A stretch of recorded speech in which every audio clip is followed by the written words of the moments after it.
Jamie Gabriel wakes at 5:44 as the clock radio's volume bursts from the silence.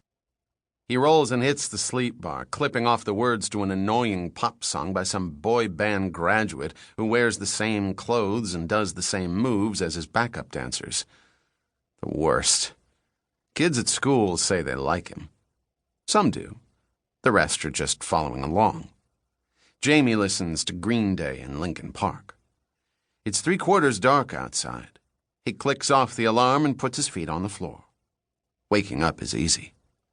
In the master bedroom sleep Mom and Dad, Carol and Paul.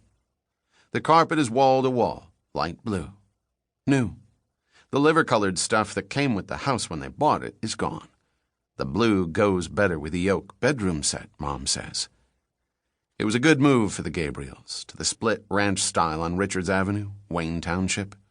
Trees line most all of the blocks here. The houses have yards. Jamie walks past his school photo, which hangs in the hall on the way to the bathroom. He hates the picture. His wheat-colored hair lay wrong that day.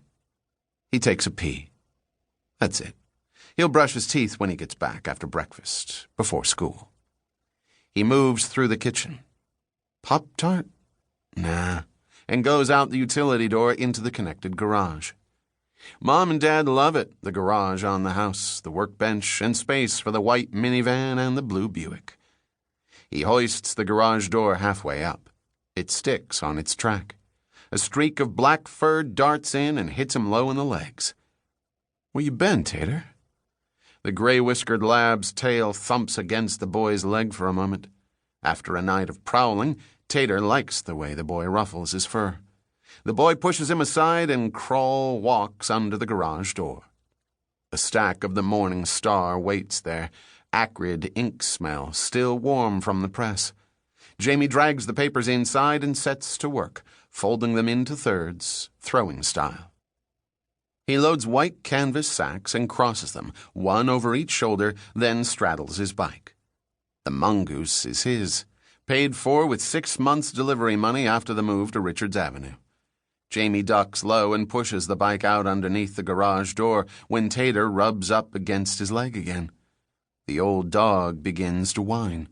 He shimmies and bawls in a way that he never does. What's the matter? Jamie puts his feet on the pedals and cranks off on his route. Tater groans and mewls. Dogs know. Should have gone to McDonald's, you fat fuck, Garth Rooster Mintz said to Tad Ford as he reached across him for a French toast dipper. Tad's face squeezed in hurt, then relaxed. The smell of gasoline, the fast food breakfast, and Tad's Old Spice filled the battleship gray 81 Lincoln. You're eating same as me, Tad said back. You're just lucky it doesn't stick to you. Rooster said nothing, just started chewing a dipper. Tad was unsatisfied with the lack of reaction, but that was all he was going to say. Rooster was 75 pounds smaller than him, but he was hard. The guy was wiry. Tad could see his sinew. He'd once watched Rooster, piss-drunk, tear a guy's nostril open in a bar scrap. The whole left side of the dude's nose was blown out and just flapped around on his face with each breath after the fight was broken up and Rooster was pulled off. Tad had plenty of targets of opportunity with Rooster. The small man stank much of the time. He didn't shower most days. He left his chin-up, push-up, and sit-up sweat in place, only bothering to wipe down his tattoos. His red blonde hair hung limp and greasy as well. Then there were the scars. Nasty raised red ones that ran up and down his forearms like someone had gone at him with a boning knife. When Tad finally screwed up the nerve to ask where he'd gotten them, Rooster merely replied, "Around." Tad left it there. You're just lucky it doesn't stick to you, Tad repeated, chewing on his own French toast. Yeah, I'm lucky, Rooster said, turned and looked down the street, still dark beneath all the goddamn trees. Should have gone to McDonald's. Jamie Gabriel, rider, pedals. He flows by silent houses, houses dark on the inside. He tosses papers into yards and onto porches. He works on his arc and velocity with each throw. An automatic sprinkler quietly sweeps one lawn, still blue in the bruised morning light.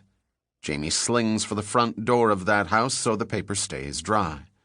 He works his pedals.